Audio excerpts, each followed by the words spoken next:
Fala pessoal, sejam bem-vindos a mais um episódio do podcast Cara dos Esportes, programa sobre NBA.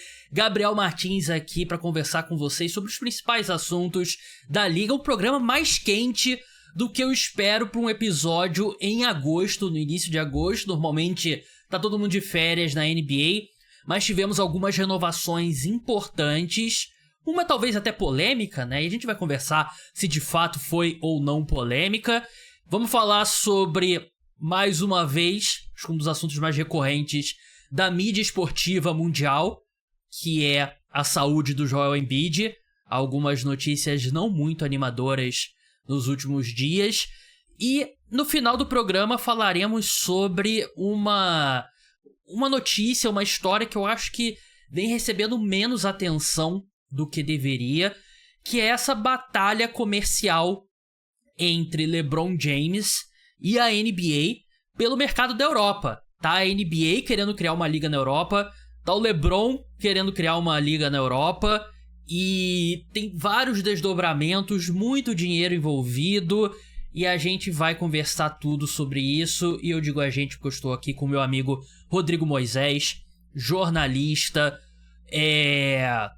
dos melhores jogadores e treinadores de flag football aqui nesse país, lenda do Floripa Ghosts, ele é tipo Kevin Durant, lenda do Almirantes, mas que jogou no Seattle Supersonics também, né, porque o time mudou, né, de Floripa Ghosts pra Almirantes. Você é o Kevin Durant e o Nicholas é o Jeff Green, talvez, né? O Westbrook eu não lembro se ele chegou a jogar em Seattle. Não, acho que não. Eu acho que mais fácil eu ser o Jeff Green e o Nicholas o Kevin Durant. Não, eu sou clubista. Tá. Só porque o Nicholas joga competição internacional, tá em toda a convocação da seleção, significa que ele é melhor que você? Não significa. Rodrigo, seja bem-vindo mais uma vez aqui ao programa. Vamos começar pela renovação do De'Aaron Fox, que é aquela que eu falei que eu vi muita gente questionando e se ele vale isso e tal. Ele assinou um contrato de 4 anos, 229 milhões de dólares, que dá aí 57,25 milhões de dólares por temporada, e é aquele contrato que acrescenta 4 anos, né? Então mantém esse último ano de contrato dele, que ele entraria, e a partir dali são 4 anos, então ele tem um vínculo com o San Antonio Spurs por mais 5 anos, ele que foi adquirido em troca no meio da temporada. 27 anos, vai fazer 28 em dezembro. O que você achou desse contrato, Rodrigo? Então, Gabriel, assim, né, os números assustam.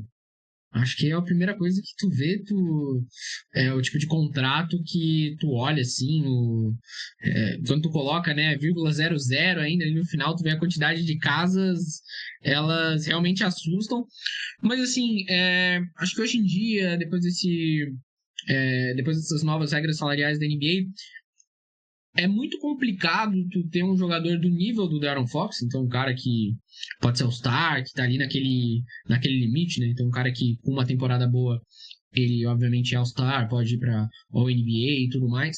Então é muito difícil tu ter um cara desse no teu elenco e tu não pagar ele, assim. Ainda mais que tem toda aquela questão que quando o Spurs fez a troca por ele, parece que já tinham prometido também a questão da renovação e tudo mais. Então, isso acaba pesando na balança, evidentemente. Mas, assim, se tu tem um jogador desse nível, tu tem que renovar ele. E, pra mim, tá cada vez mais posto que na NBA, os times parecem que eles estão com essa estratégia de vamos renovar, depois a gente vê o que a gente faz com esse contrato. E me parece ser o caso. Então, o Spurs, ele ainda tá numa timeline jovem, então ele ainda tem jogadores jovens, então ele ainda pode se dar ao luxo, como o Gabriel falou, né? Então vai ter...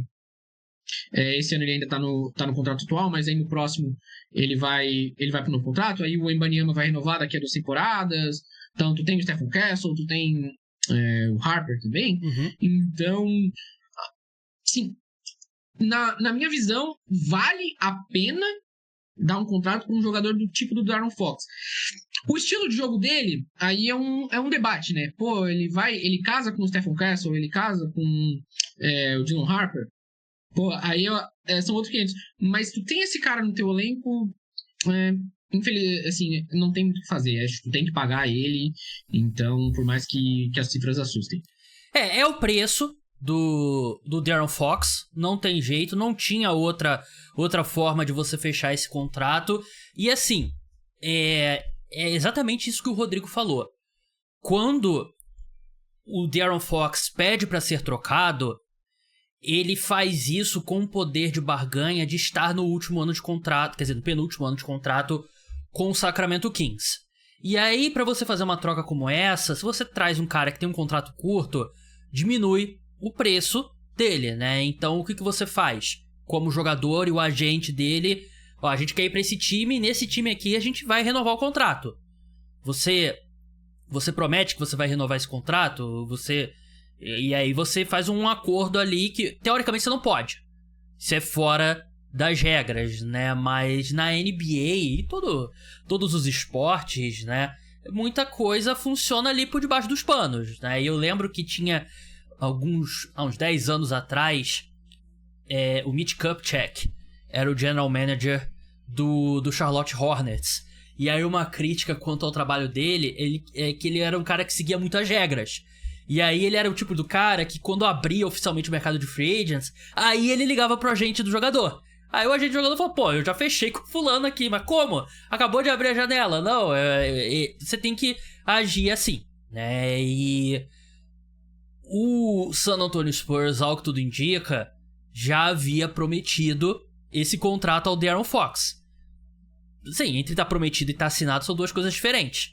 Só que quem que é o agente do De'Aaron Fox? É o Rich Paul.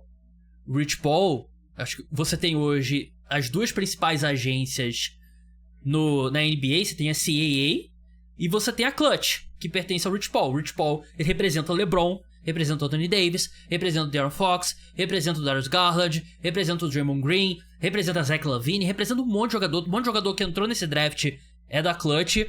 Então você não quer arrumar briga com a Clutch. Se você promete uma coisa e volta atrás com a Clutch, é complicado. Então, é um valor pesado? É. Mas eu acho que o De'Aaron Fox, ele tá na linha ali de um jogador que recebe esse tipo de máximo.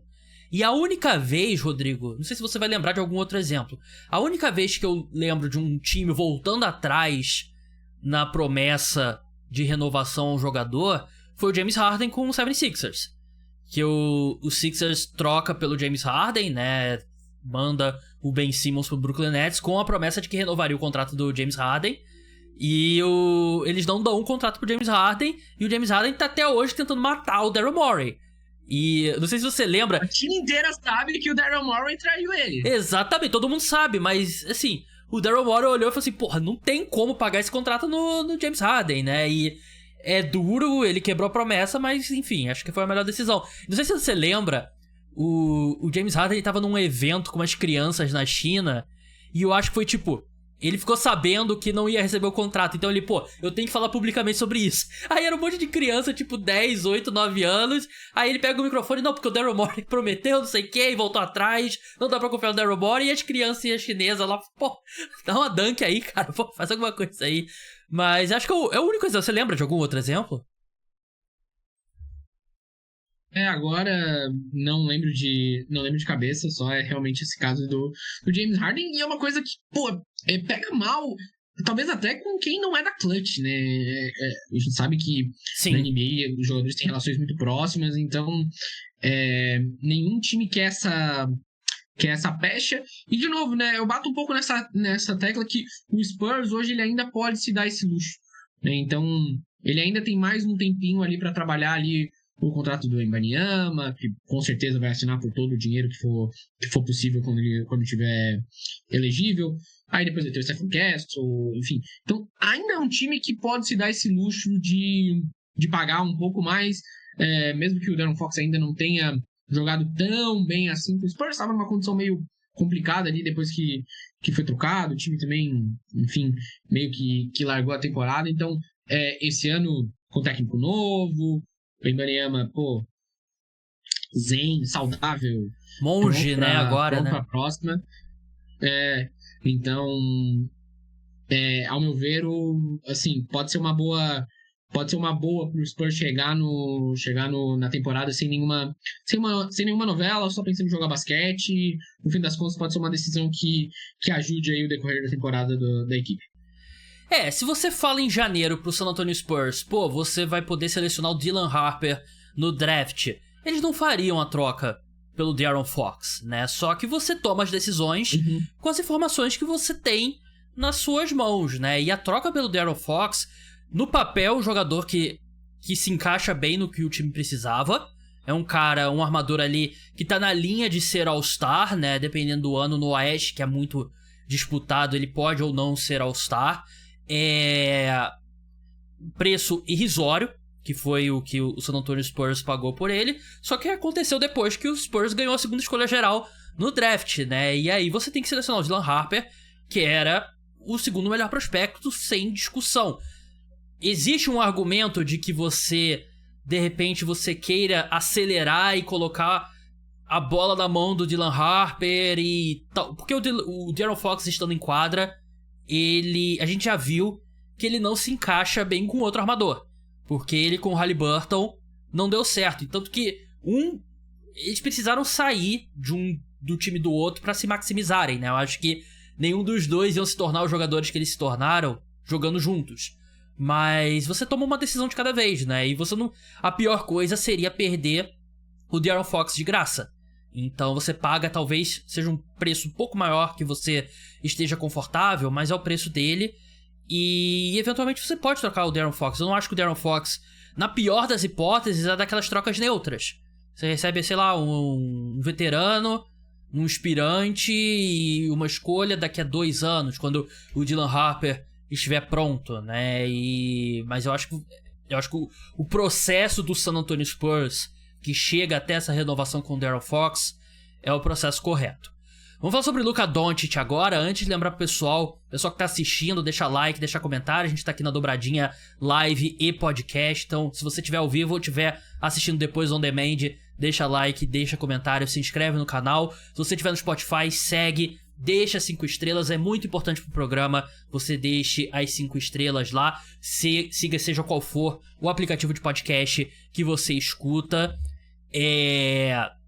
Rodrigo, Luka Doncic renovou 3 anos, 165 milhões de dólares, 55 milhões de dólares por temporada. Por que 3 anos? Porque o Luka Doncic, ele nunca foi MVP, então ele não pode... Você tem 2 critérios para assinar o super máximo, que é aquele que acho que é 35% da folha salarial. Ou o cara precisa ter sido MVP ou defensor do ano, ou ter 10 anos na NBA. O Luka Doncic não tem nenhuma desses requisitos. Então ele assina por 3 anos. Quando chegar ao fim esse contrato, ele terá 10 anos na NBA. Vai ser 2028.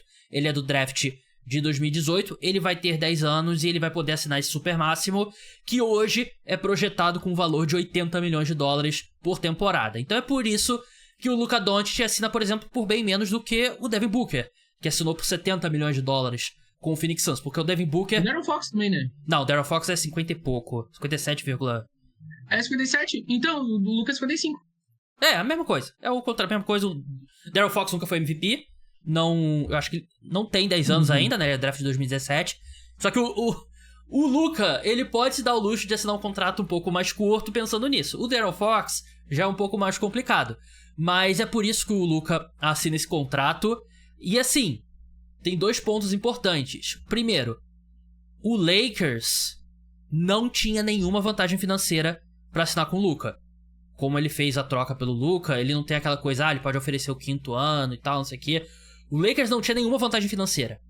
Na próxima off-season, o máximo que o Lakers poderia oferecer ao Luka era o máximo que os outros 29 times poderiam oferecer ao Luka. Então você não podia deixar essa história se estender, e era um processo muito mais subjetivo, porque você precisava convencer, a gente vai fazer isso e tal, não sei o que. Então, excepcional para os Lakers, e eu acho que o Luka não ter sido MVP acaba sendo espetacular para os Lakers, porque você vendo os contratos hoje na liga, 55 milhões de dólares por temporada pro Luka Doncic é uma barganha.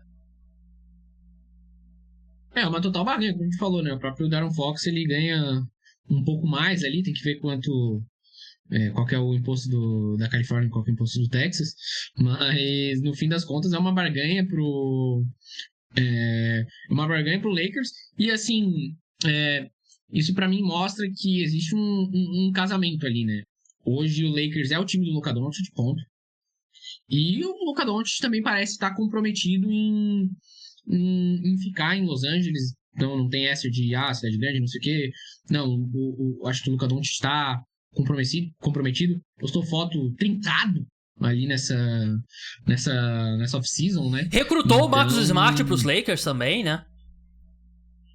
Exato. Então, assim, mostra que é um cara que tá comprometido com a franquia. Como o Gabriel falou, o Lakers não tinha nenhuma vantagem financeira. Ele poderia basicamente... O que escolhe onde ele quer ir nos Estados Unidos, e os times dão um jeito de arrumar o contrato pra ele, e o Lakers que o diga, né? Então, enfim, isso mostra que tem um casamento ali entre os dois, que os dois estão comprometidos, e que o Lakers é cada vez mais o time do Luka Doncic. Sim, e eu achei legal que o Luka anunciou, junto com esse novo contrato, que $5 milhões desse contrato ele vai colocar num fundo pra ajudar a promover o basquete de base, né? Eu não vi se é especificamente na Eslovênia ou em outros lugares do mundo, né? Mas é legal o Luka usando esse dinheiro, né, pra ajudar a fomentar o basquete. E você falou sobre ser o time do Luka. Tinha muita gente, muitos jogadores dos Lakers lá no CT dos Lakers, né, quando o Luka assinou o contrato. E foi uma galera depois pra Las Vegas assistir um show do Backstreet Boys, né, o Luka. Que, aliás, Luka Doncic, que falou numa entrevista que é um grande fã de musicais. Gosta muito de Mamma Mia e outros musicais, e bom pra ele. Eu não desgosto de musicais, não odeio como muita gente, também não sou fã, sou neutro quanto a musicais. Você foi ver o Wicked com a Thaís, Rodrigo? Fui ver, gostei, inclusive. Porra! Aí, ó. Gostei de Wicked, ansioso pra parte 2. Então, um grande fã de musicais, Rodrigo Moisés. Mas uma pessoa que não estava lá, Rodrigo, LeBron James. E... Tava no CT do Clippers. Treinou com... Eu não sei se era o CT do Clippers mesmo ou se era só um logo do Clippers, né? Mas, enfim. Tem algum lugar em Los Angeles que tem o logo do Clippers que não é no CT do Clippers? Boa pergunta. Talvez na casa do Steve Ballmer, né? Que é o dono do Clippers. Mas logo depois que saíram as fotos e era bem claro, LeBron James não está aqui, saiu a notícia de que o LeBron ligou pro Luka, deu parabéns e tal. Mas é mais um ponto, né? Mais um capítulo na história que vem se desenvolvendo nas últimas semanas, nos últimos meses, né? O Lakers virou totalmente a página pro Luka Doncic, né? E a gente vai falar mais sobre essa relação LeBron e NBA, mas focando LeBron e Lakers, não que precise de mais algum exemplo, né, Rodrigo? Mas o Lakers continua, como deveria, 100% focado no Luka Doncic. Perfeito, né? E é o caminho que tem que fazer mesmo. Caiu no colo do Lakers, né? O Luka Doncic. Então, por mais que o LeBron tenha dado o título para eles e tudo mais, no fim das contas é o Luka que vai estar em Los Angeles provavelmente daqui a 5 anos. Então, é a decisão que a franquia tem que tomar, e cada vez mais, inclusive, pensar em montar o time ao redor do Luka, maximizar o time ao redor do Luka, porque não é, assim, é curioso, né, porque não é tão diferente do que pensar num time pro LeBron, porque tem estilos mais ou menos parecidos até em certo ponto, monopolizando a bola na mão, encher de arremessadores e tudo mais. Então, assim, pode ser um caminho que o Lakers meio ali que já conheça, que possa entender qual que é a fórmula do sucesso, mas, né, o Luka vai ser o dono desse time daqui pra frente, e, enfim, não sei se uma sorte ou uma maldição do Lakers ter o LeBron aí como um coadjuvante ou essa segunda opção mesmo. O pessoal que tá escutando o podcast, assistindo depois, né, eu tenho feito os programas ao vivo agora no YouTube também, né, então se você quiser acompanhar ao vivo, tem sido normalmente domingo às 21 horas e terça-feira às 21 horas. E aí a gente tem o luxo de ter, por exemplo, o Matheus Eduardo aqui fazendo um fact-check ao vivo aqui no chat, né? Que onde o LeBron tava treinando era o centro de treinamento dos Clippers, que a Clutch comprou, né? A Clutch comprou. Só que assim, o LeBron, ele não faz nada aleatoriamente. Não, por que ele apareceu treinando no CT dos Cavaliers e postou uma foto com um logo gigante do Clippers atrás. Não é coincidência. Não é. Você não vê. Tô aqui treinando com a camisa do Pistons aqui. Putz, era a camisa que eu tinha aqui, eu botei. Não, ele não vai fazer isso. Com a camisa do Hornets. A camisa do Hamilton. Não vai fazer isso. Então tudo é calculado. Tudo ali uma forma de dar uma mexidinha ali no psicológico do LeBron. O LeBron, ele é muito inteligente pra fazer qualquer coisa de forma aleatória. Vamos passar agora aqui. A gente tem mais 2 assuntos importantes pra gente falar aqui no podcast, e lembrar que existem 2 episódios por semana exclusivo para apoiadores e para membros do canal. Você pode se tornar apoiador lá no caradosesportes.com.br ou você pode se tornar membro no canal no YouTube. Os 2 são o mesmo preço, R$14,90. Se não fizer diferença para vocês, vai lá pelo caradosesportes.com.br, porque o YouTube come 30% aí de comissão, mas tanto faz, você vai estar ajudando bastante de qualquer forma, e você vai ter acesso a um episódio semanal sobre NBA, um episódio semanal sobre NFL exclusivos, e se você curte o meu trabalho aqui, você ajuda a manter o podcast Cara dos Esportes no ar. Rodrigo, antes da gente falar sobre questão de NBA Europa, Liga do LeBron e tal, Joel Embiid tá com o joelho fudido. É isso. Mais uma vez a gente tá falando sobre a questão física do Joel Embiid. Saiu na imprensa dos Estados Unidos nessa segunda-feira que a expectativa agora é de que o Embiid não esteja pronto para o início do training camp, que nunca é bom. Você quer ter todos os seus jogadores fazendo a pré-temporada completa.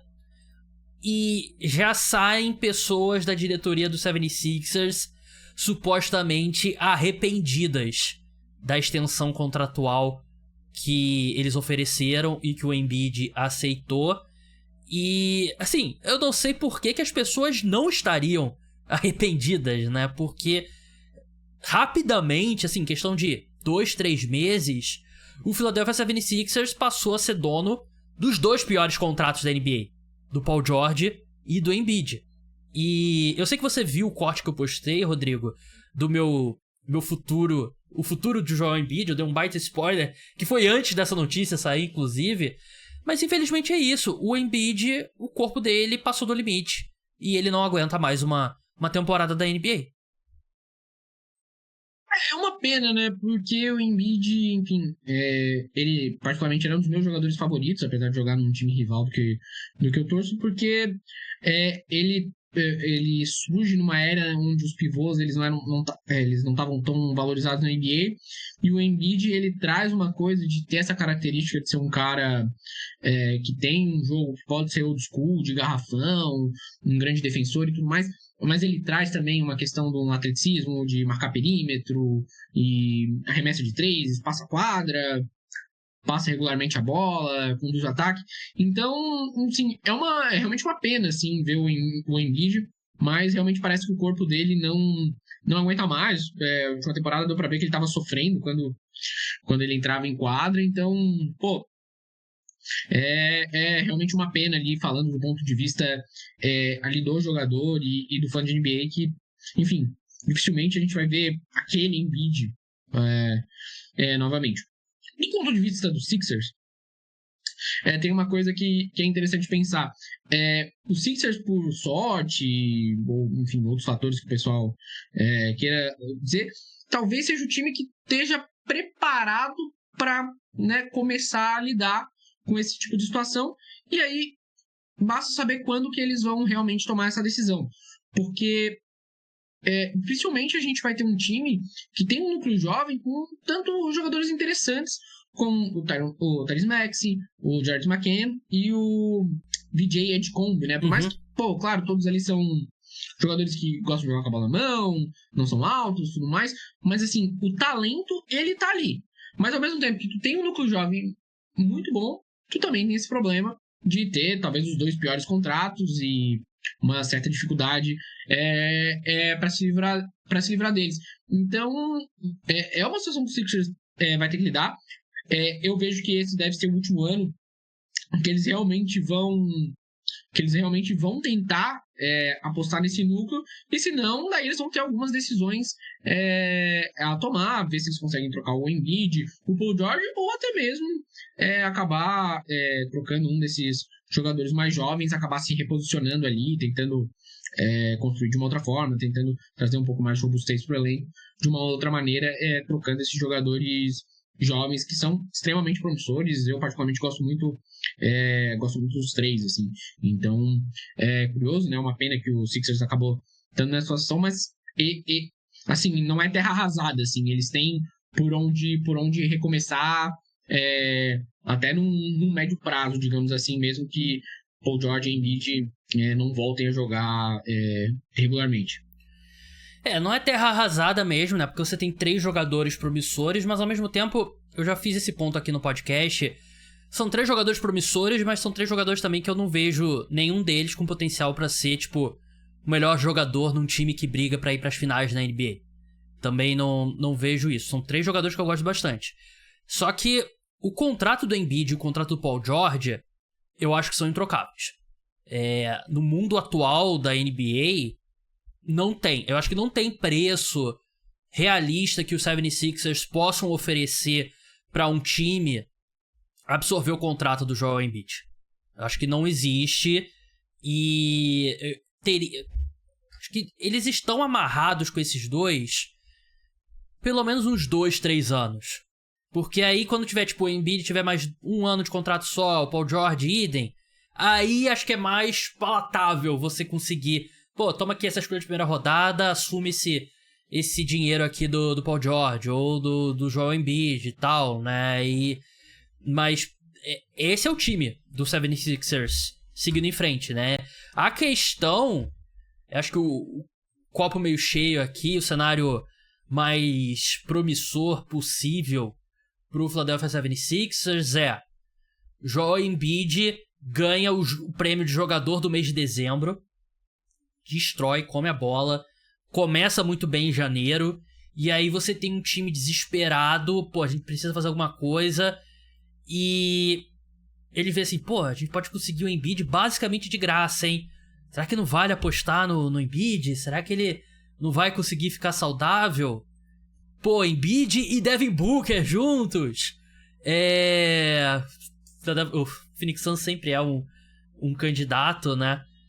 É a única coisa possível, né? E eu acho que o Daryl Morey ia dirigindo com o Embiid até Arizona pra levar o Embiid, né? Mas fora isso, eu acho que o Philadelphia 76ers não tem muita saída. Mas é como você falou, Rodrigo. Uma coisa é você tá abraçado com um contrato como esse e seu time não tem nada, né? Tipo, como era o Bucks com o Damian Lillard, né? Você tinha o Giannis e você não tinha nada atrás deles. Pelo menos você tem 3 caras ali que você consegue se animar, o Jared McCain vai fazer uns TikToks e tal, vai pintar a unha, e o pessoal vai, sei lá, vai relevar um pouco, mas teoricamente esse era o ano do 76ers, né, Rodrigo? Com o seu Boston Celtics sem o Tatum, mas eu não consigo ver o Embiid jogando basquete o ano inteiro. Nem o Paul George também. Não tem como. Eu não sei qual dos dois é realmente mais provável. Uma pena, né? Porque era um time que tinha um encaixe muito, muito, muito interessante. Esse time no NBA 2K é muito legal de jogar, né? Fica aí. Sim. A dica pra quem tem... Tu desabilita ali as lesões, pô, sensacional. Mas realmente, infelizmente, na vida real, ele acabou não funcionando.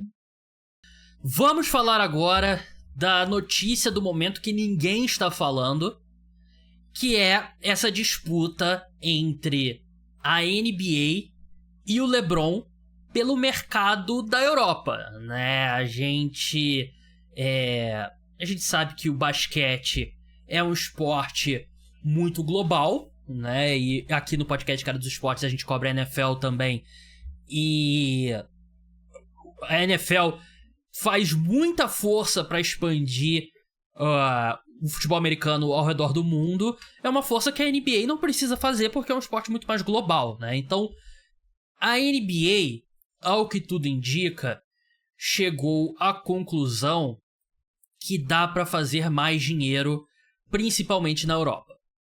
E tanto que o que parece é que a liga pisou no freio quanto à expansão doméstica, expansão dentro dos Estados Unidos, né? Porque a NBA tem 30 times e hoje a liga comporta tranquilamente em termos de talento. Você pega os jogadores que estão divididos por 30 times, você consegue dividir eles por 32 e não vai ser como aconteceu nos anos 2000, que o nível de talento ficou muito aguado, né? Ficou muito dizimado.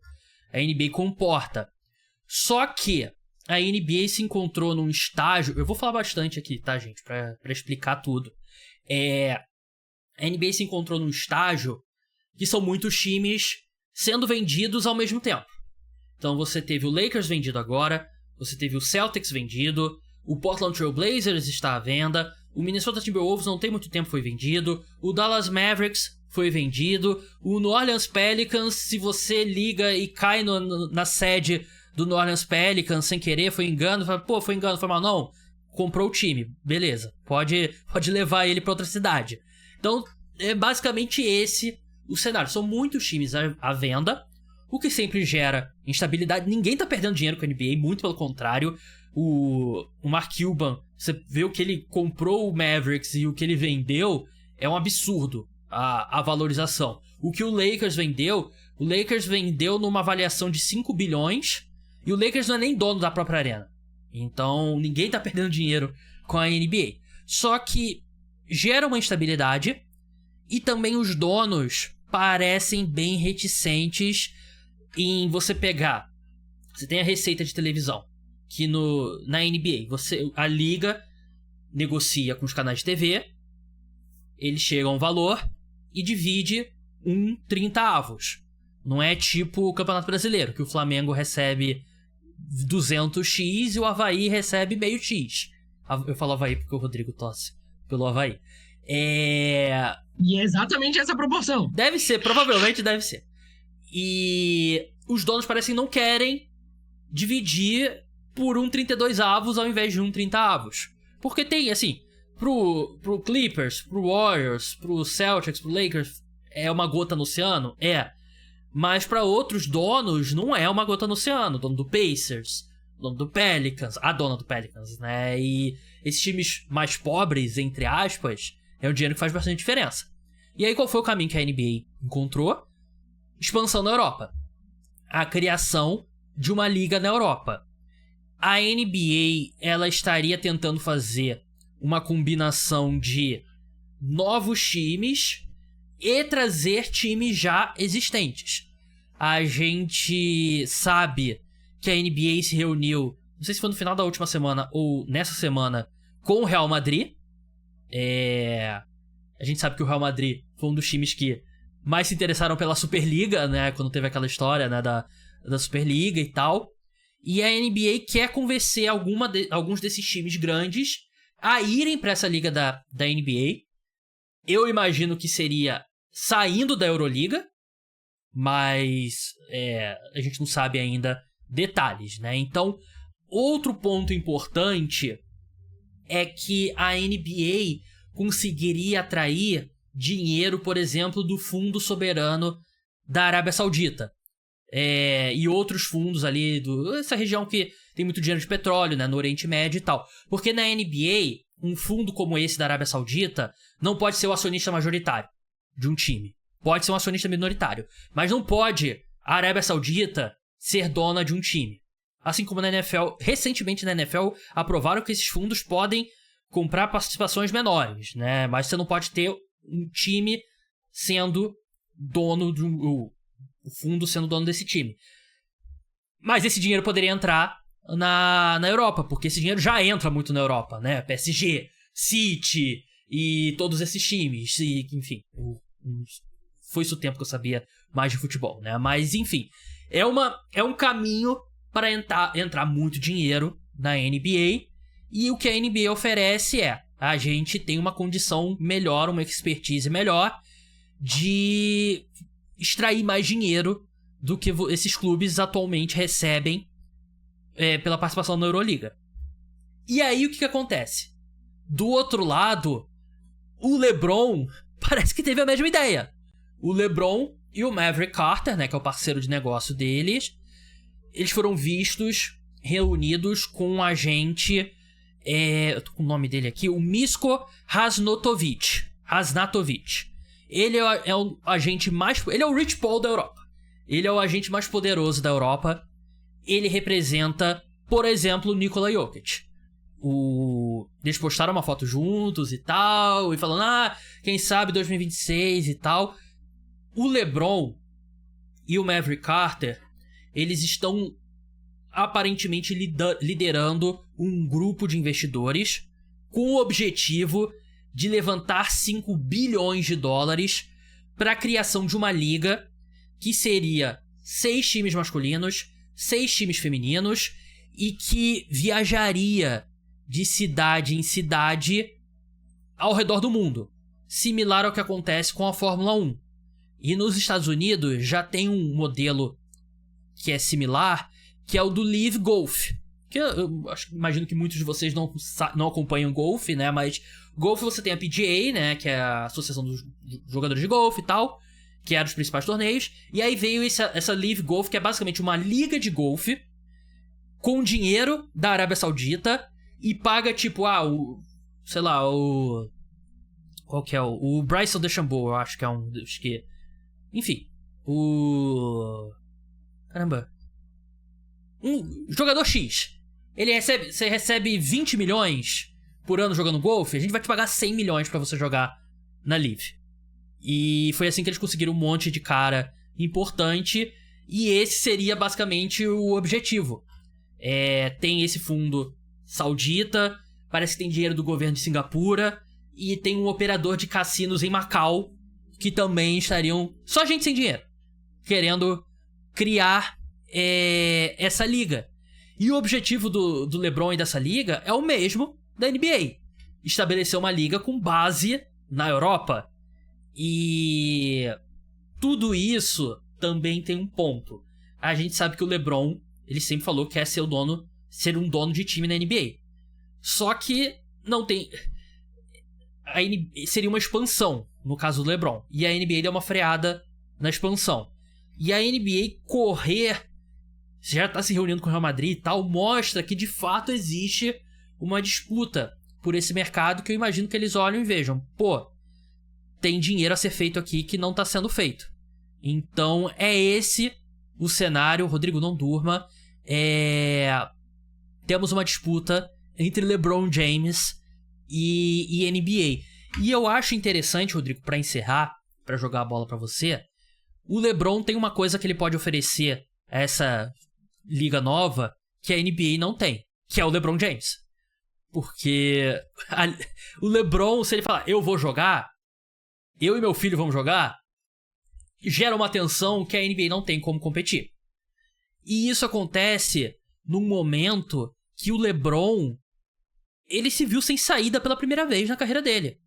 Porque ele tava nessa situação escanteada dos Lakers, olhou ao redor, olhou pros 29 times e não teve alternativa. Então, é a primeira vez que ele tá sem alternativa, e a alternativa que ele pode acabar sendo mais rentável até pra ele é jogar nessa nova liga. E, enfim, eu acabei falando muito tempo. O Rodrigo, não sei se você conseguiu digerir, eu te mandei tudo isso antes na pauta. Mas não, tudo tava no script, eu tava acompanhando. Eu não li, né, mas os tópicos são basicamente isso. Mas, Rodrigo, o que você acha dessa situação? Você acha que é algo real? Você acha que é NBA, LeBron e tal, querendo criar isso como poder de barganha? E você acha que é plausível eles chegarem e conseguir tirar o espaço da Euroliga lá na Europa? Tem alguma... Qual que é a palavra em português pra layers? Camadas. Eu mexi muito no Illustrator recentemente, daí eu cometi essa gafe aí. Mas acho que tem algumas camadas em toda essa história que ela tem esse ponto de intersecção, mas também tem uma questão separada que dá pra gente analisar. Acho que primeiro a questão da Europa, ao meu ver, a NBA ela é um mercado até um pouco difícil a NBA nos Estados Unidos, ela, assim como a própria NFL, pra mim ela tem uma grande barreira na Europa, que é a questão do fuso horário. Então, é um pouco complicado para a NBA entrar na Europa por conta disso. Então, quando a gente tem um jogo domingo à noite, jogo 7 das finais da NBA, cara, na Europa é segunda, 4 da manhã, 5 da manhã, a depender de onde tu vai estar. Então, tem essa dificuldade para entrar nesse mercado europeu que sempre vai causar essa um pouco de dificuldade ali para a NBA. E conseguir entrar nessa forma, criando essa NBA Europa, com times tradicionais, é uma forma já de tu entrar no mercado com uma capilaridade muito grande.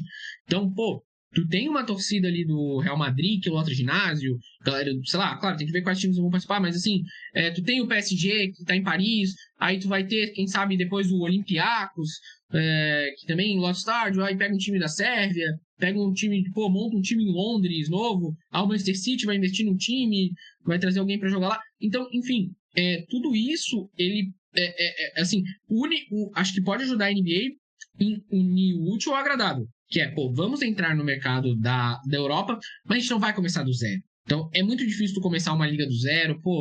A gente vê várias tentativas em alguns esportes de fazer isso pegar e tudo mais. E tu entrar, beleza, eu vou colocar ali um time que já tem ali uma capilaridade em outro esporte, eu vou colocar um time que já tem uma torcida, um engajamento no basquete, vou dar mais recurso para ele ainda por cima. Rodrigo, posso te interromper rapidinho? Pode. A sensação que eu tenho é que é basicamente o mesmo dinheiro, as mesmas intenções da Superliga. Eu acho que o movimento da Superliga, eles viram que existe mais dinheiro a ser feito com os esportes na Europa. Só que a raiz é muito forte dos esportes europeus, né? Do futebol europeu, né?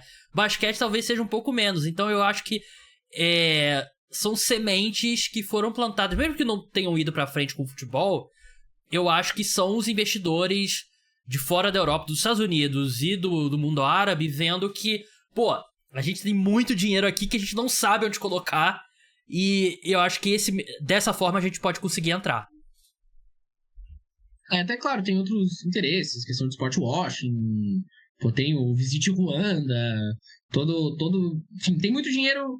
Tem muita gente querendo colocar dinheiro com muito interesse e tem muita gente querendo ganhar dinheiro também, né? Então, e aí, relacionando agora, fazendo intersecção, até pra NBA isso pode ser interessante, porque a liga como um todo ganhar mais dinheiro, ganhar mais recurso, ter mais essa intercepção, entrar um pouco mais nesses mercados ajuda a própria questão, como o Gabriel falou ali no preâmbulo, né? Basicamente de que, se aumentar os times aqui, pode ser que a gente vai ter que dividir mais o dinheiro e enfim, próprios atletas, vai ter que dissipar o talento, enfim. Então, é difícil tu não dissociar essas coisas. E o LeBron, que eu acho que não é bobo nem nada, ao meu ver, ele também usa essa especulação para tentar barganhar a NBA e falar assim, vocês não vão me dar o Las Vegas Cassinos, Las Vegas, sei lá. Cara, eu vou montar minha própria liga, vou ganhar meu dinheiro e vou estar ganhando dinheiro onde vocês não estão. Vai ter uma etapa em Las Vegas, vai ter outra etapa em Dubai, a outra etapa vai ser não sei aonde. Então, o LeBron, ao meu ver, ele que não é bobo nem nada, também... de novo, essa ideia do LeBron eu acho um pouco mais difícil de acontecer, porque aí sim tu tem que criar algo do zero. E aí acho que tu precisa não só do dinheiro, precisa do dinheiro, mas tu precisa ter como é que eu vou trazer? Se o LeBron jogar, se o LeBron trouxer outros jogadores pra jogar e que ainda esteja um nível de interessante pra ver, beleza. Pode ser que... Fica parecendo muito mais o Big Tree, né? Fica parecendo mais um showball, né? Do que... Exato. Então, difícil pensar como é que tu vai transformar isso em algo competitivo. Só que, ao mesmo tempo, a NBA não vai querer se dar o luxo de estar vendo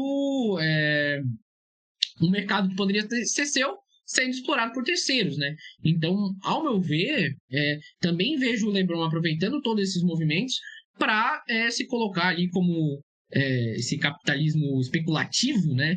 Ali para dizer, ó, eu vou ali, vou fazer minha parte, vou pegar essa parcela que poderia ser de vocês, e aí a NBA vai ter que sentar, conversar com o LeBron e negociar, e enfim, quem sabe até facilitar ali a entrada de um futuro time na liga, enfim, alguma coisa nesse sentido que o LeBron sempre transpareceu por algumas fontes aí que é um desejo dele, é uma coisa que esquentou, agora deu uma esfriada de novo, mas assim, acho muito difícil que a gente chegue aí em 2030 e a gente não esteja uma NBA com 32 times, com uma franquia em Las Vegas e outra em Seattle. Eu acho bem, bem complicado e pra mim esse é o caminho que a NBA vai seguir. Eu já discordo, eu já não acho que é complicado não, porque eu acho que a NBA virou o foco pra essa questão da NBA Europa mesmo. Eu acho que o Adam Silver tá indo pra lá se reunir com gente e tal, então eu não acho complicado não, mas eu concordo com o ponto de que o LeBron pode ver isso como uma ficha de barganha mesmo, né, até porque de repente uma situação de que ele entra nessa, em vez de você fazer, a NBA se junta com o LeBron para a criação de uma liga na Europa, né? E a gente sabe que o LeBron, ele é um acionista daquele Fenway Sports Group, que é um grupo de investimento em times esportivos ao redor do mundo. Um dos times que o Fenway Sports Group, eu não sei se eles controlam ou são acionistas, é o Liverpool. Volta e meia o LeBron twitta alguma coisa sobre Liverpool. E assim, não é coincidência que você começou a ver um monte de jogador. J.J. Watt é dono de parte de um time. Tem o Ryan Reynolds, aquele ator, é dono daquele Braxton e tal. É porque começou a ficar muito caro time da NFL e da NBA. E os caras têm dinheiro e falam assim, pô, onde que a gente pode investir dinheiro? E nos clubes da Europa, né? Porque eles têm uma estabilidade, né? Porque um clube não vai falir, um clube centenário. O Vasco não faliu aqui no Brasil, qual clube no mundo que vai falir, né? O Flamengo também, como não faliu nos anos 90 e tal, nos anos 2000. E neste momento tem alguém em chique Bahia usando uma camisa do Rex. Sim, verdade, possível. Mas um ponto que eu queria fazer, e eu já fiz esse ponto no podcast, mas falando sobre NFL, e eu acho que vale reforçar. Quando a gente fala em diferença da estrutura do futebol para a estrutura da NFL e da NBA, as pessoas pensam logo em não ter rebaixamento e no draft. Ou divisão igualitária de receitas, teto salarial, esse tipo de coisa. Mas eu acho que todas essas diferenças, por trás delas, existe uma grande diferença de filosofia, que eu acho que torna o futebol na Europa, na América do Sul, tão diferente do futebol americano e o basquete na NFL e na NBA. O futebol, ele basicamente, a origem, vamos supor, aqui no Brasil no Rio de Janeiro tinha um clube na Lagoa que jogava futebol e um clube na Lagoa, um clube em São Cristóvão que jogava futebol. Pô, vamos jogar aqui pra ver quem que é o melhor clube de futebol do Rio de Janeiro. E aí começa a surgir novos, e aí cria-se o Campeonato Carioca, cria-se o Campeonato Brasileiro, e tudo, teoricamente, eu posso criar aqui um clube de futebol, que teoricamente ele pode ir subindo e jogar a Série A do Campeonato Brasileiro. O objetivo do Campeonato Brasileiro é coroar o melhor clube de futebol do Brasil. A NFL e a NBA tem um motivo de existência bem diferente.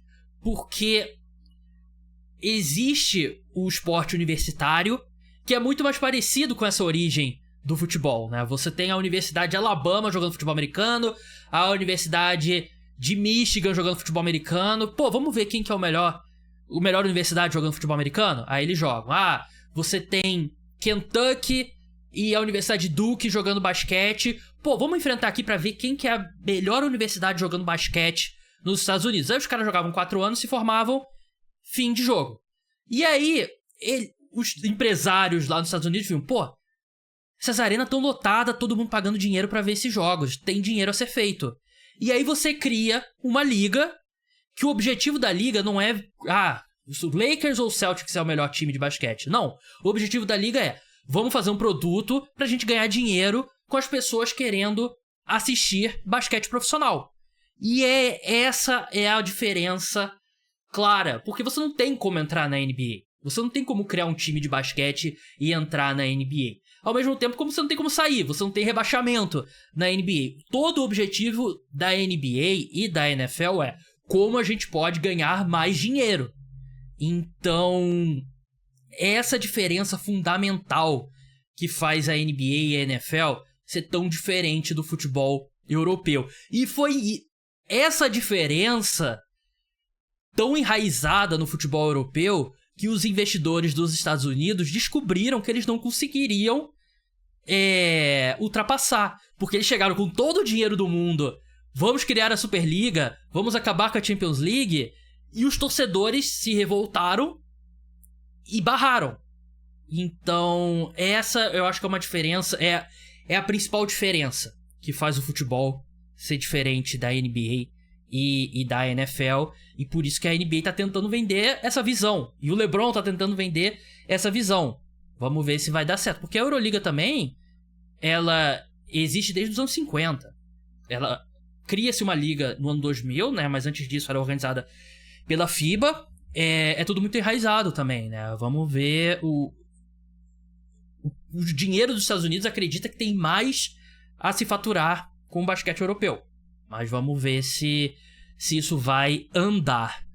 Rodrigo, mais algum ponto? Podemos encerrar? Eu falei muito. Devo ter falado o quê? Uns 20 minutos sem parar? No total? Não teve. Não foi tudo isso.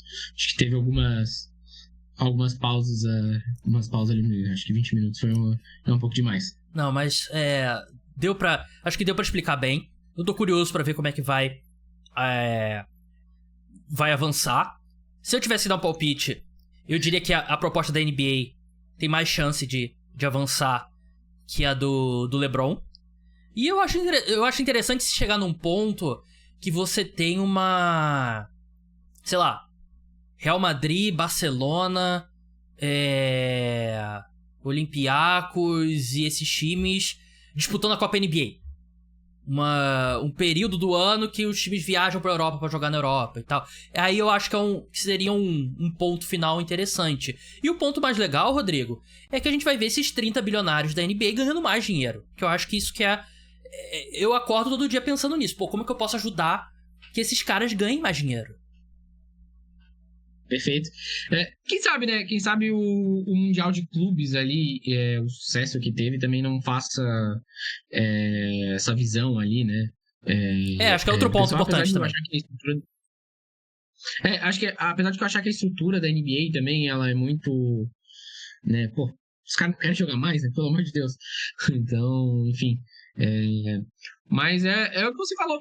Eu achei muito engraçado. Em determinado momento eu quase falei assim, pô, vamos fazer uma aposta de longuíssimo prazo e ver se até 2030 quantos times a gente vai ter na... Quer fazer? Na NBA. Eu aposto em under 30,5. Até 2030. Até 2030. Eu vou no over 31,5. Então se der o 31 empate, puxa. Split, puxa, perfeito. R$100. Valendo odd aqui apertado, valendo 2030. Corrigido com inflação e juros ou... Não, R$100. R$100 até lá vai ser equivalente a R$10, né? Então tá tranquilo. Então perfeito. Se tiverem... Então se chegar dia 1º de janeiro de 2030... 1º de janeiro de 2030. É que assim, né? A gente vai... Se 1º de janeiro de 2030 tiver anunciado oficialmente... Oficialmente, né? É oficial. Tem que ter saído num canal da NBA. Não é só o Shams. Shams Charania tem que ter tweetado. Shams? Não, a NBA tem que ter anunciado oficialmente. Perfeito. É que o James que escreve lá no WordPress NBA. É, verdade.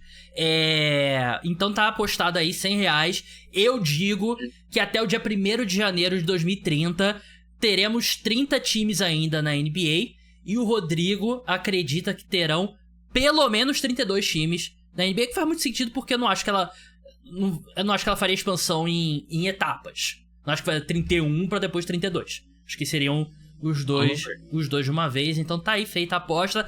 Garanti R$100 pra começar o meu 2030. Rodrigo, muito obrigado pela sua participação. Sigam ele lá no @rmoises, MOIZEIS.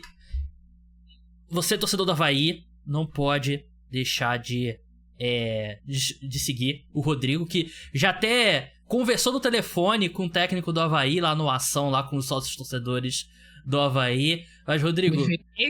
Ex-treinador do Avaí, que já foi demitido do seu novo time também. Puta que pariu. Mas, brigadão, Rodrigo, pela participação e até a próxima. Valeu, Gabriel, sempre um prazer. Então é isso, pessoal. O podcast Cara dos Esportes chega ao fim. Episódio de NFL e de NBA exclusivos para apoiadores aí ao longo da semana. Domingo, às 21 horas, vai ter episódio ao vivo sobre NFL aberto ao público. E sempre aqui nas próximas semanas, esse horário aqui de terça-feira, às 21 horas.